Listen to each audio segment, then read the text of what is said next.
ఆలిపోయిన ముఖం చూస్తే తల్లి లేకపాయే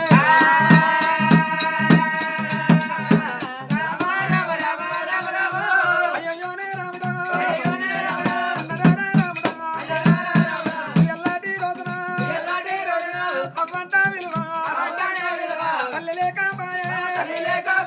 పండుగలు పాపాలురా పండుగలు పాపాలురా పండుగలైన రోజు అన్న రామయ్య పండుగల పబ్బాల రోజు పండుగలైన రోజు అన్నయ్య ఏ ఇంటి పైన ఏ ఇంటి పొంటి పోయినా గాని తల్లి లేని పిల్లల వల్ల కడుపు పెద్దది అంటారు మరి ఒకవేళ దయ ఉన్న తల్లి బుక్కెడు అన్నం పెడుతుంది దయలేని తల్లి ఏమో ఇంటి ముంగడికి నెల్ల కొడుతుంది